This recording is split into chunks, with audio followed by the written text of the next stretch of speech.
in pieces.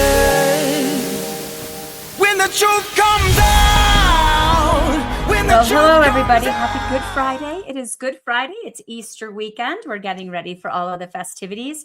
And you know what? It's been a hot New York minute since we've gotten together. And it's going to be a little bit different this week, I think. A lot has happened in my life since February 7th. And so I decided this one's just going to be a little bit raw, a little bit we're just going to chit chat. We're just going to kind of get into this stuff together and kind of talk about what the last, 6 or 7 weeks have been like. So I was just kind of getting into my vibe and getting into the consistency of recording and engaging with you guys. And I had to take a step back. And, sometimes I think the good Lord allows us to do certain things because we're getting too wrapped up in things that really, really don't matter. Like, for instance, does it really matter what's happening on Secret Lives of Mormon Wives? Does it really matter what the hell Donald Trump is doing today? I know for some of you it matters. Some of you it matters so much that that's all you're focused on. But there's just a lot of things going on, a lot of a lot of stuff in the world, and it can become so consuming, so time consuming, so all consuming of our personalities and our agendas and what we're looking at on our phones and all the things. And I just, I think I had to be pulled away from all of that. Now, I don't necessarily like the reasoning why I got pulled away, but in the end, it's all working out exactly how it should. So let's just get into it. So the last time that we got together, we were talking about all kinds of things. I think we were talking about the Renee Good situation. And then we were talking about the nurse and everything that was happening with ICE and all of that. And we were talking about Epstein. Isn't it funny how I feel like we all have the attention span of a gnat? Because we genuinely can be so honed in and focused on certain things that are going on. And then all of a sudden, it's not a big deal. Like, when's the last time you heard anybody really talking about the Epstein files? Is it any less relevant? Are there any less children that were not abused? Is it still any less of a crime? All the bullshit that was exposed and that we were witnessing some pretty horrifying, deplorable things. It's amazing how we are truly a society that gets so distracted by the next headline. And I think that's what's brought me kind of to where I am right now. And it's not that I'm still JennX, truth be told. And we want to talk about facts over fiction here. And we definitely want to be transparent. And I love exposing things that I think are crap and are a bunch of lies. And I think that we should all be privy to that. We should all want to know the facts, right? We shouldn't want to allow ourselves to be played by the media, if you will, to be, I don't know. I feel like they use us, right? So we're used by the media in so many ways. But at the end of the day, a pretty life-changing thing was happening for me, and I had to put my focus onto that. So all of this kind of fell by the wayside. I didn't get to hang out with you guys as much. I wasn't on my TikTok. I wasn't in social media, and I have to tell you, I loved it. I loved it.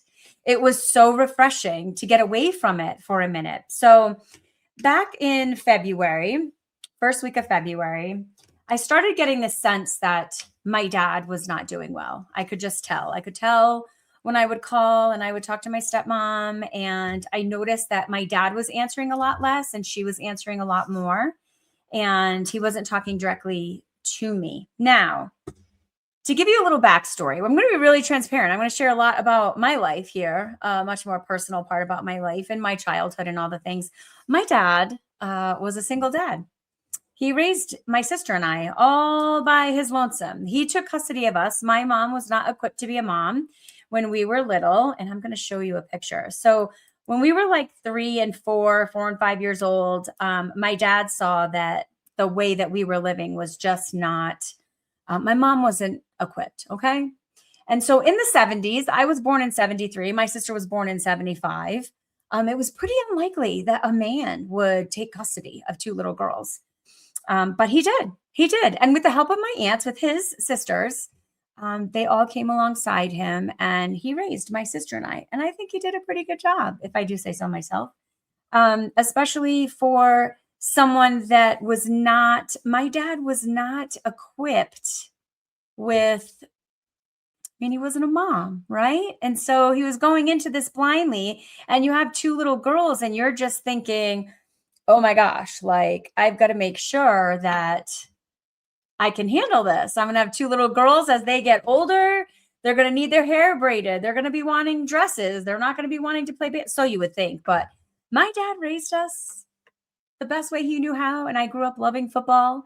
I was there when he was a baseball coach, sitting on the sidelines with my dad as he was at practices at Apponaug Baseball in Warwick, Rhode Island. But here's a picture of my dad when we were really super little. Isn't he? Wasn't he just a handsome fella? That's my little sister. That's my little sister, Lisa. She's as cute as can be. She's going to kill me for showing you guys that picture. Here's my sister and I when he got custody of us. Aren't we just adorable?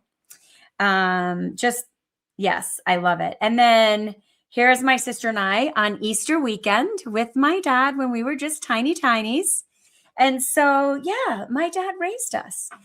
And there is something about a daddy-daughter relationship anyways. You know, you always hear the term daddy's girl and all of that. But we truly were like, my dad hung the moon, just absolutely hung the moon.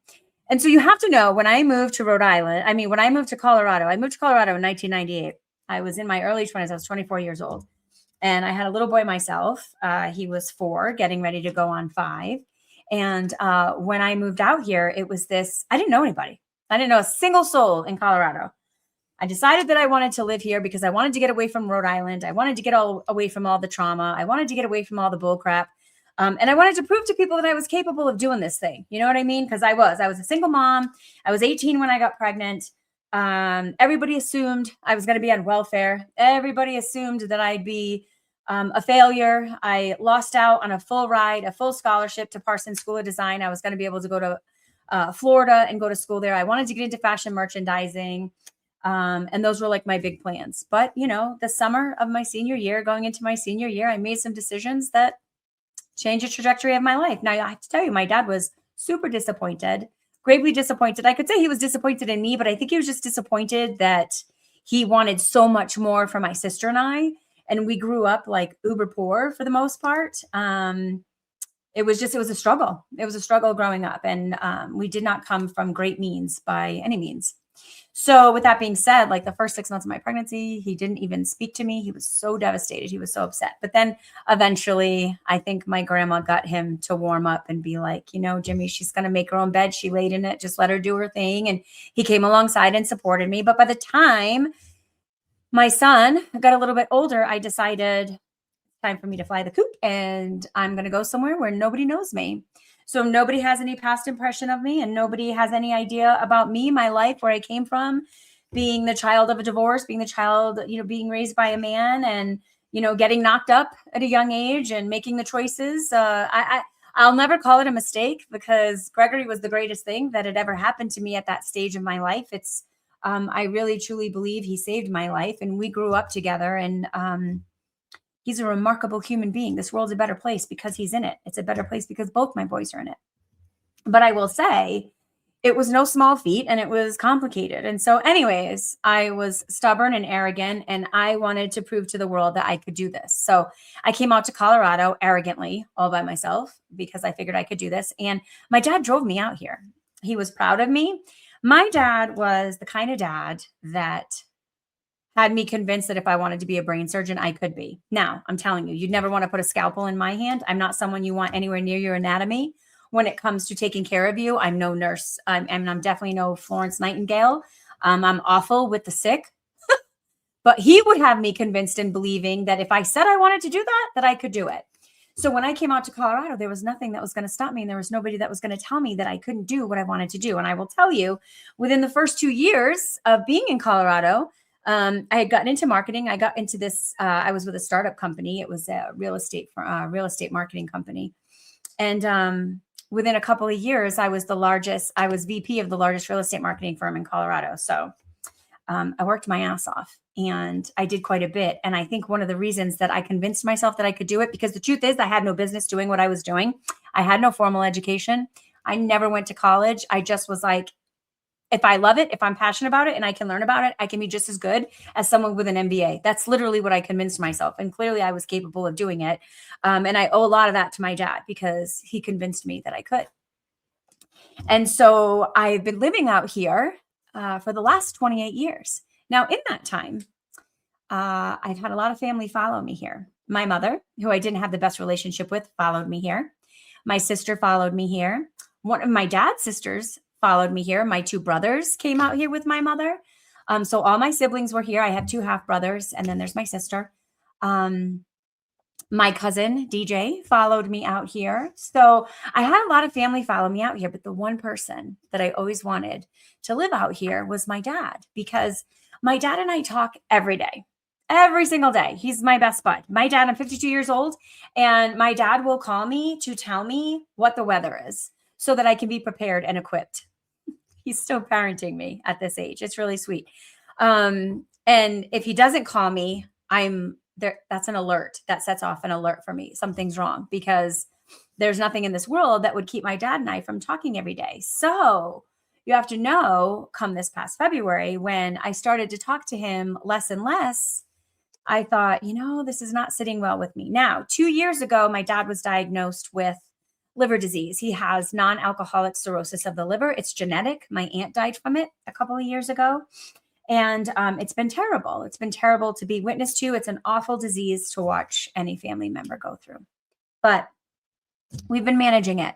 And I've been going out there every 3 to 4 months, as much as I possibly could, to see him. So when I noticed that we were talking less and less, it was starting to worry me a great deal. So the last time that I talked to my stepmom, I was like, something seems off. So I called the neighbor, and the neighbor was like, Jen, I think you really need to get out here. Your parents are struggling. He's having a hard time and all the things. And so that was it. I booked a flight. February 7th, that was it. I was out there. How I found my dad was awful. I genuinely thought that he was going to die within the first week or less that I was there.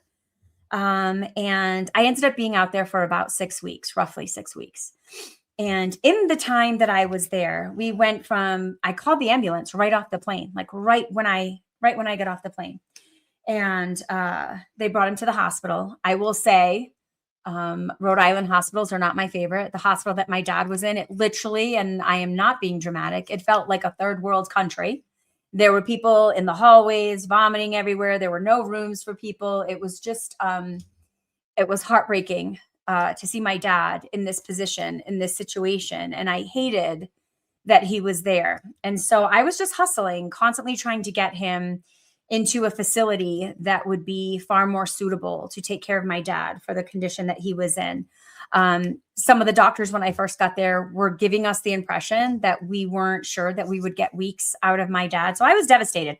So I called my husband, I called my family back home, which, my kids, both of my boys and my husband, they were such troopers. They held down the fort. I have a real estate company out here. My son, who's my marketing director, managed everything for me while I was in Rhode Island. My younger son and my husband were taking care of everything at the house. And it was trying. It was an extensively trying time for us. But in that time, my dad had been in 2 different facilities, and we had been talking. And my dad has always known that I've wanted him to come to Colorado. Okay. And so I was petrified that my dad was going to pass away before my sister could see him and all the things. So one of the reasons that my dad did not come to Colorado is he is a devoted, faithful, loving man to my stepmom, and he adores her. And I've always said, I want to be like them when I grow up. I hope my husband and I are like them, because I will say I've never seen 2 people more devoted to one another. Genuinely. They absolutely love one another. And they've been together 33 years. So when they got together, it's when I was coming into adulthood. So I didn't really live with her or know her in like a motherly fashion, if you will. I was just pretty much raised by my dad. She came in when I was having a baby. So I was already on my own, and my sister was on her own doing her thing. So we've always had a good relationship with her, and she's amazing. And the thing that we love about her the most is how she loves our dad, especially with me being afar. I always knew that he was in good hands with Joanne. But here's the thing. They're both in their 70s. And it got to the point where, Ooh, my dad was so sick and my stepmom's so stubborn that she, in her heart of heart, is such an old school mentality of like, he is my husband. It's my job and my responsibility to care for him, even when she wasn't physically able to. And it overwhelmed her and it overcame her. And so I'm so glad that the neighbor said to me, Jen, you got to get out here because she needed some relief too. And she needed some support. And so I was glad that I was there. But the one thing that panicked me was my sister back here. Now, my sister has a child with some challenges and disabilities. And so my sister traveling to Rhode Island was not an option. And I just wanted to get my dad back to Rhode Island, back to Colorado. So here's the thing. One day my dad was sitting with me in the hospital room and he said, I'm ready to go. I'm ready to go to Colorado. And I thought, well, how are we going to do that? Because there's no way we're going to get Joanne. And Joanne she's tried, God love her. She's tried. We bought 2 plane tickets for her. When my son got married years ago, like 8 years ago now, I think it is, she had a plane ticket and she literally at the gate had a panic attack and could not get on the plane. So my dad came out by himself for my son's wedding, which, was heartbreaking because we've missed having Joanne at all these functions. She's never met my sister's children. She had never met my sister's children in person. She's talked to them over the phone and they FaceTime, but it's not the same. It's just not the same. So I thought, there is no way on God's green earth that this woman is going to get on a plane and come out here. But my dad was so hell-bent on it. And he had a conversation with both of us. And he said, listen, he's like, I'm going to Colorado with or without you. And I was like, there's no way. There's no way he's coming. But the minute that man said, I'm going, I put the ball in motion. And I said, Dad, if this is what you want, if you want to come. And, Joanne had finally come. She's like, look, the party's over. I've got to get over my fears. And if this is what your dad wants for the last 28 years, he has supported her and stood by her side because she didn't want to make the flight. And so I was like, how is this going to work out? I don't think this is going to work out. And I knew that even if he got on the plane and we figured out a way, because he was so deathly ill, I'm like, how am I going to get him on a plane and get him to Colorado? But we've got to figure out a way. So anyways, we get the ball in motion. I get him in a facility where he's getting rehabilitation. And then we started to realize that maybe my dad's situation wasn't as grave as we thought. It's just that he wasn't able to get the full-time 24-hour nursing care that he needed because it was just him and my stepmom home alone. And that was kind of bringing his situation, that was making it worse. So anyways, we finally get my dad to a place. I'll just cut to the chase here. We got my dad to a place where he's healthy enough to come home. And when I tell you that this was a crazy feat, my dearest friend back in Rhode Island, my ride and die, she definitely knows where all the bodies are buried. She's done home health care. And so she's like, I will fly with you and your dad. Because I was petrified to be on the plane with my dad alone. I'm like, I do not want to do something that is going to kill my father.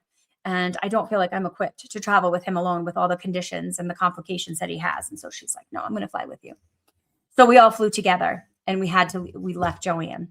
And I can't tell you, watching the two of them cry, parting was devastating. Now, we did it knowing Joanne said, I'm coming. I will be there in a few weeks. She was going to stay back and take care of the apartment, get their car sold, close up all their affairs out there. And she said, I'm going to do it. I'm going to get on the damn plane and I'm coming. And I'm thinking, oh my God, she has said this before. It's not going to happen. So she knows we've had this conversation. She knew I didn't have much faith that she was going to get out here. But also my ride or die, my best friend, Lisa, said, I will fly with her. I'll fly with her and I will get her out there. Don't you worry about it. So she's doing all the things. She's packing everything up. She's donating things to Goodwill. She's doing all the things. In the meantime, I'm here with my dad. And so literally for like 5 or 6 weeks now, I have been with my dad anywhere from 8 to 12 hours a day, round the clock. I'm not working. I'm not spending any time at home. It was a crazy schedule. And I don't say this as a complaint. I say this as it's been a privilege and it's been a blessing. But a lot of what I wanted to talk about today is the reason why I'm telling you this big, long personal story about my family. And by the way, Joanne is here now. Lisa got her on the plane. It's amazing. She's been able to see everybody. And there's no words to describe what a blessing this is to have her out here. And she's emotional because for the first time in her life, you have to know, she has no siblings. She's had no children of her own. Her parents were already gone. There were no cousins. There was no family. There was nothing there for her. So once my dad left, it really was just her. So I think it had to happen this way. This was the only way we were going to get her on a plane. So anyways, she eventually gets out here. She just got here last Sunday. And we have had the best of time. She lives with me. My dad's in the facility. He's still going through rehabilitation to get better. The goal is that we're working on transitioning to get him into his own apartment so that the two of them can have their own place together. But in the meantime, I'm truly enjoying having Joanne here with us. We're going to have Easter together this weekend, which we've never been able to do that. But I will tell you, I've learned so many things in this journey that I have been doing with TikTok and YouTube and podcasting and all the things. This big long story to tell you guys all the things is that we're all missing the plot. We are. We're all missing the plot, because here's what I've learned in the last 6 weeks. I have missed out on so much because I have had so much social media consumption. I've been so focused on, I wanted to build community here, and I still want to do that. And my platform is still the same. It's still JennX, truth be told. But sometimes the truth and some of the things that we have to hear is that we need to stop and look around and pay attention to the people around us. Because I'm telling you, not one time did my dad and I ever talk about secret lives of Mormon wives, or what the hell's going on in Iran, or what is happening with Donald Trump, or anything. Nothing like that. We were talking about all the stories of and this is, I know it's so cliche. Everybody talks about this, but when you are on your deathbed, when you're at a place where you think these might be your last moments, none of this that we're doing is going to matter. So it's not that we can't be a part of this. It's not that I don't want a podcast. It's not that I'm not going to still try to build my community on TikTok, or that I don't want to be a realtor. It's just that the balance, the scales were unbalanced. And at any given moment, I could have lost my dad, and I would have lost out on all these moments. And I think about how much consumption I had with pop culture and what's happening in the world around me and all the things. And I was missing my people, genuinely missing my people. I used to doom scroll, and I would stay on TikTok for hours at night. Since Joanne has been here, every night we come home after I pick her up from visiting with my dad, and we either have dinner together, or we order something, or we grocery shop online together, but we're just sitting and we're talking, and it's fun. I'm watching her play with my dog. She's never been able to have a pet like this. And she's just, I'm doing life with my people. And I can't believe how much of my people I have not been spending time with. And look, I don't know how much time I'm going to get with my dad. I don't know how much time I'm going to get with Joanne. And I'm still going to do my weekly podcast. And I'm still going to talk about hot topics and things like that. But I think some of my focus is going to be a little bit more heartfelt from the place of, let's talk about life. Let's talk about what's happening, what makes us who we are. Because I feel like we get so distracted by it, because what we end up doing is we're trying to present ourselves as what we think the social media world wants us to be. I don't give a shit anymore. What anyone expects of me, because I'll be honest, I also learned in the whole social media world, the level of criticism I get from people about my hair, about my makeup, about my fine lines, about what skincare I use, what skincare I don't use. What's my thought on this one? What's my thought on that one? I said I wanted to build community, but nobody was really talking about me. It was a totally different, I can't even explain it. It's tough to put it into words. But what I will say is that I am no longer going to be doing that. You're just going to get raw and unfiltered. And it's not that what you were getting wasn't genuine. It's just that it was genuine about what I felt all of you wanted to do, what you wanted to hear, what you needed to see from me, instead of just being myself. And here's the deal. Either you're going to like me and I'm going to have a community. I don't care if I have 1 follower or 51,000 followers. All I care about is that the people that are part of my community, that we're doing this thing and that we're enjoying it and that we're bringing something to the table for one another. Like, for instance, I'll tell you something. I was talking about this last week. And it kind of hit me on Thursday. I think it was so I was talking about the Last Supper. So some of you may know I am a Christian. I have a love for the Lord. And a lot of you wouldn't know that because sometimes my outward actions would not display that. Do you want to know why? I let the world distract me. I let the world chew me up and I get totally sucked into what's going on. And I've got to stop doing that. I've told myself I have to stop doing that because what's happening is I'm doing a disservice to you by not giving you all of me. See, what you get is genuine, but it's only small bits and pieces.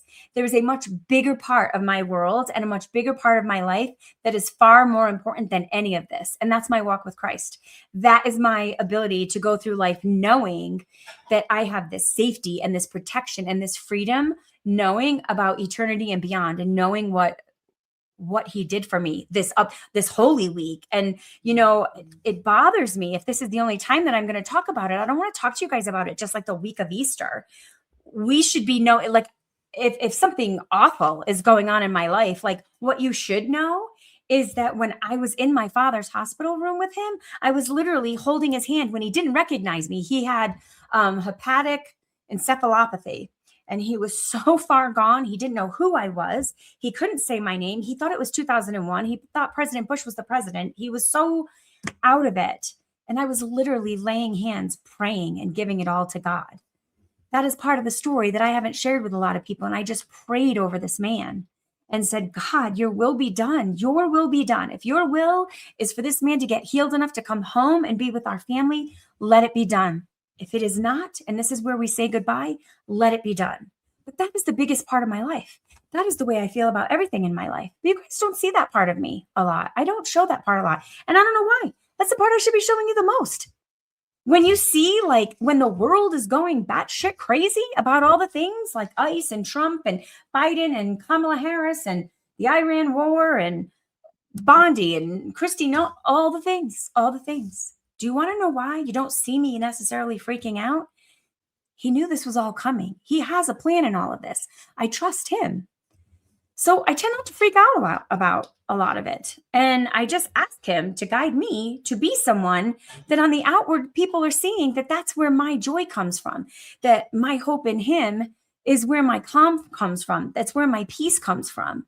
It doesn't come from what I see on CNN. Hell no. What I see in all of this, even with some of you, good Lord, no. At the end of the day, when I turn this off and I go to bed, I'm in the Bible. Like, this is where I am. This is where I'm finding my peace. This is like what brings me the most joy. And I don't want to misconstrue you guys, and I don't want to disguise you, because I don't want people to look at me and be like, God, she was so fake. She was so phony, because I'm not. This is who I am. That's the biggest part of my life. Every struggle that I have ever gone through in life, that has been my only anchor. The fact that I know that I am so worthy, because today, Good Friday, our God, my God, died for me, for you, for all of us, for all our inadequacies, for all of our poor choices, for all of our sins, for all of those things. And I see so much on social media, and I have not spoken into it far enough. And I was hugely convicted of this.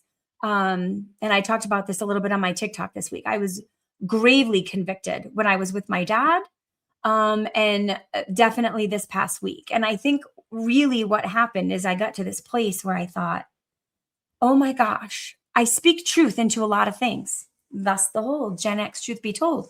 But that Bible verse, John 8:32, that's literally where he talks about the truth setting you free. And so, not sharing everything doesn't mean that I'm lying. It's just that I haven't given you the whole picture. And so if I'm going to be genuine and I'm going to be authentic and I'm going to do this thing and I'm going to do the podcast and I'm going to do my TikTok, I'm going to do all of it and I'm going to do all of me. And that's the part that people have to see. When I am weak and I am broken and I am falling apart, it's not TikTok that's getting me through my day. It's this. It's this solid work. That's what gets me through my day. It's the look in my children's eyes when I have to say to them, when something has gone wrong, it's okay. Cling to the rock. Cling to Jesus. Hang on to him. And if I am not doing that, then I'm doing them a disservice. But I have definitely done a lot of you a disservice. And I'll tell you why. And this is where I felt convicted. I make a lot of TikToks and I make a lot of podcasts, and I say, look, I don't care. Do what you want to do. Do you, boo. Be you. When I'm talking about things like abortion, or the LGBTQIA plus community, the transgender community, I mean, all the things that I know in my heart of hearts. And not even just that. I don't want to pick on just the transgender community or the LGBTIQ community, QI, whatever community. Listen, here's the thing. Sin is sin. And if we are going, if I'm going to proclaim that my faith and my hope and everything lies in the love of Christ and the fact that he died for me, and I don't share that with you, who am I to claim it? Right? So listen, it's not a judgmental thing. It's not me coming here saying, you're wrong, you're a sinner, you're this, you're that. That's not what it is. But I also can't come here and say that it's also okay. So here's what I mean. If I was going out with my girlfriend today and we go out and we get dinner and drinks and we're sitting there talking, and if she were to say to me, Jen, I'm thinking about having an affair. My husband is on my last nerve. He's never home. He's working all the time. I feel emotionally abandoned. I feel like he doesn't see me anymore. He doesn't hear me. But I met this guy at work and he's amazing and he talks to me all the time and yada, yada, yada. Should I tell her to just go do you, boo? Just be you. Do what makes you happy. Embrace your feelings, because what you're feeling is what's most important? No, absolutely not. I know if she commits adultery, that is sinful. That is separating her between her and her father. It is separating, it's making it worse. It's making her marriage worse. So what I need to do is come alongside her as her sister in Christ and lift her up and help her get in the word and help build her up and try to come alongside her in her marriage. I don't need to be the kind of friend that's going to be like, you know what? If he's going to work those long hours, he gets what he deserves. No, that's not how that works. That's not how sisters in Christ and brothers in Christ work. That's not what we should do. So if you come on here and you say to me, Jen, I love your content. I love how you don't say anything about me being trans. And somebody said that to me once, not that long ago. And it struck a chord with me, because what I should have been saying is, it does break my heart for you. It breaks my heart because it's a separation. You're causing a separation between you and your God. I'm not here to judge you and your lifestyle and how you wound up here, but have you asked the questions? Have you, like, how could you not? Do you not want to know how or why? Do you not have a full understanding of how beautifully and wonderfully you were made? How you literally were like, I mean, it talks about it biblically, how you were knit in your mother's womb exactly the way that you were. So the way that you were born was a gift. And I know that there were sometimes it didn't feel that way. And I know that there have been times where you just felt like you're having this outer body experience. And then there's other groups that make you feel like you belong better with them. But do not separate yourself from your creator who created you to be nothing but perfect as you are. And I am so sorry for the people that have made you feel that you weren't perfect. But I need to tell you that you are. You have to know this. This is what we tell the people that are in our lives that we love. So if a stranger on the internet is sitting here saying, I just need to follow what my feelings are, this is the way that I feel, our feelings are deceiving. They deceive us all the time, all the time. So there's no difference. Sin is sin. We all do it. I do it all the time. Every single time I'm cursing and filth comes out of my mouth. Or if I look at a man lustfully, I can't tell you that in my 52 years and in the time that I've been married, that someone walked by me exceptionally good looking and I wasn't like, Sinful. That in and of itself is sinful. It causes a sense of separation. And that's hard, I think, for some people to hear from me, because I think they feel like I'm all encompassing of everyone. And here's the thing, I am. My God told me to be that way. My God told me to be loving to you, and I can love you, and I can love every piece about you. But the sin that you commit, I cannot love and support and come alongside. I can't say I understand it. I can't say it's easy to be dealing with what you're dealing with. Any sin can be complicated. Addiction, food addiction. You guys, a lot of you don't know. Listen, when they talk about people that are struggling with like trans issues and body dysmorphia and it being a mental health issue, and that we should address the mental health issue first because I believe that wholeheartedly. I do believe that these people are suffering with mental health issues. It's just the same. When I was 298 pounds, literally 298 pounds. Okay. Now, some of that I can blame on the fact that I had PCOS. I had gone through multiple miscarriages. I had gone through depression. I'd gone through a lot, right? But that did not excuse the fact that I had an addictive nature. My mother was an addict. I was predisposed to addiction. I have never done a drug ever a day in my life.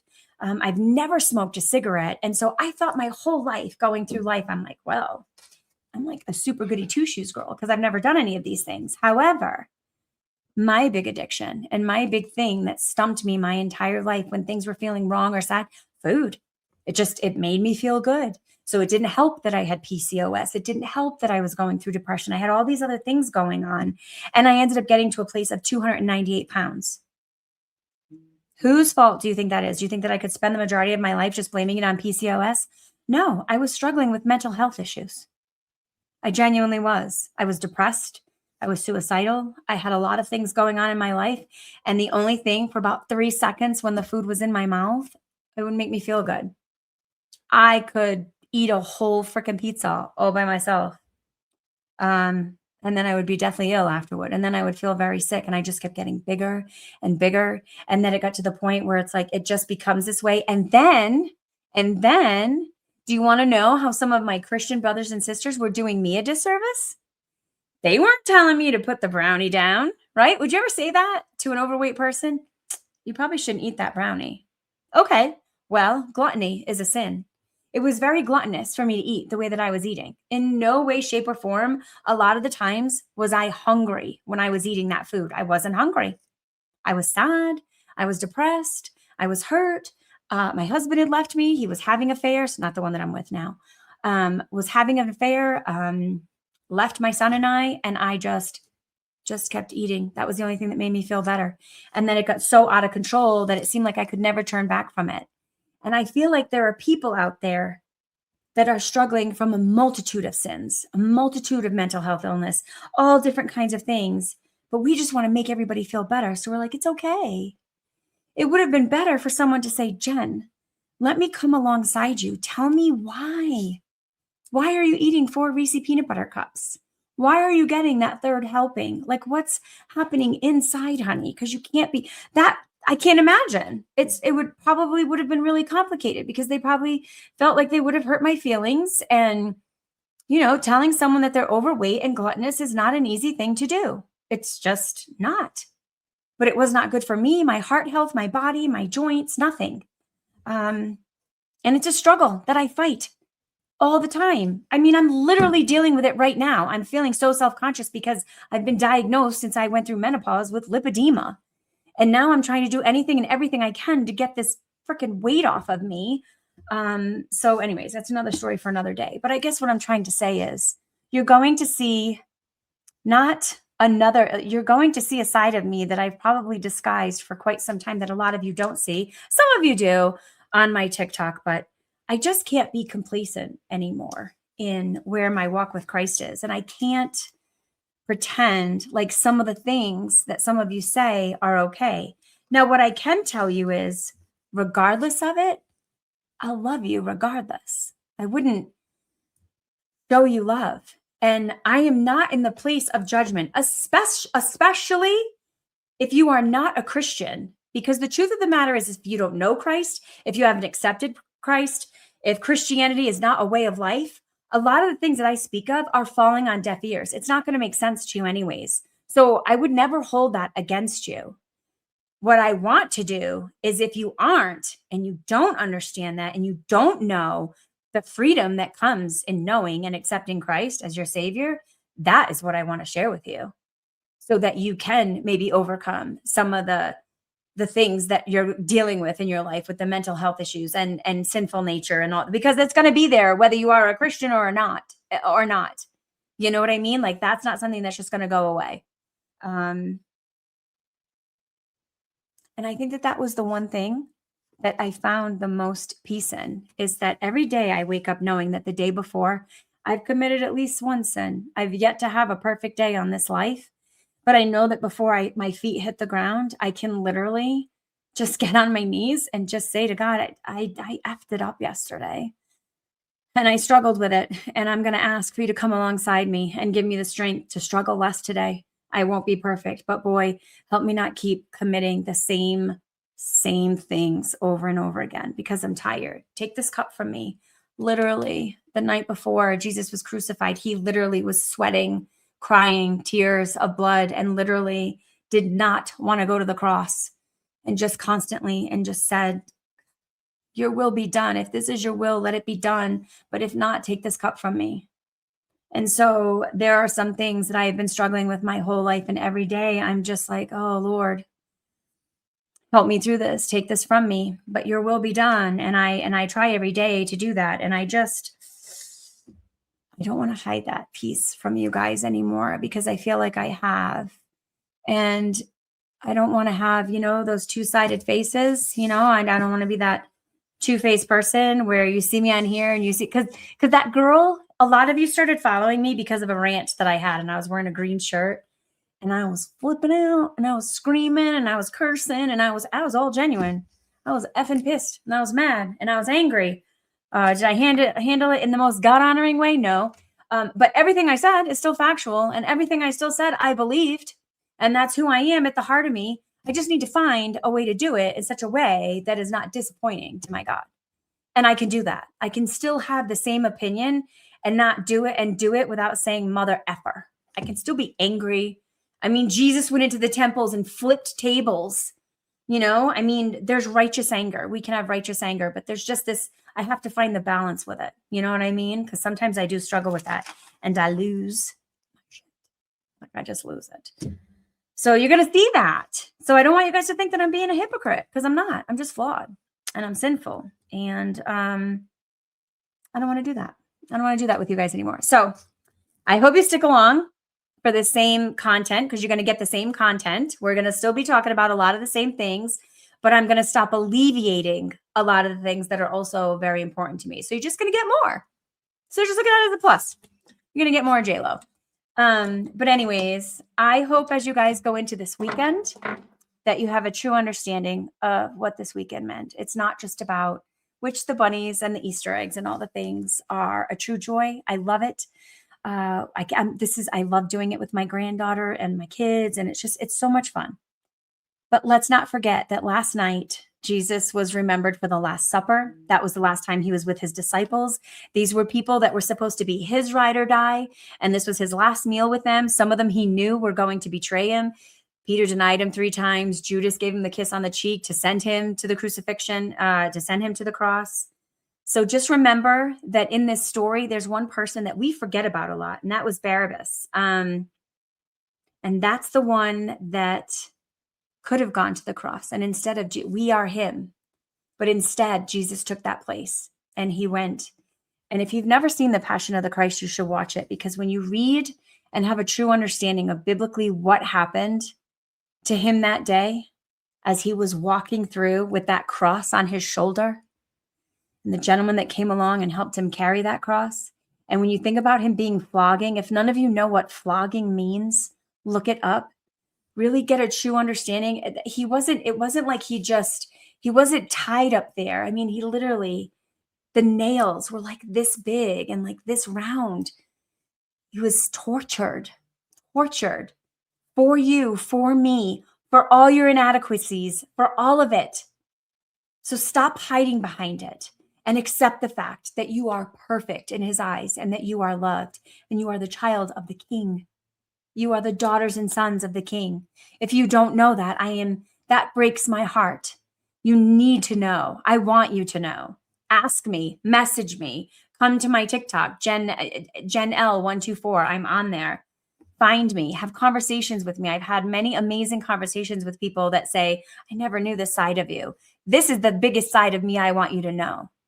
Because when we celebrate on Easter Sunday, when we celebrate Resurrection Sunday, it's because he rose. He is waiting. He's waiting. He's waiting for you. But that time eventually will run out. And I don't want you to miss out on this. I don't want you to miss out what I have. So I love y'all. thanks for joining me this week. We're going to get a little bit more consistent again.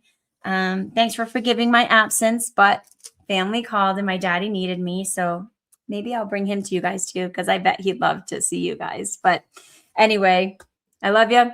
Have a great Easter weekend, and I will be seeing you guys here again soon.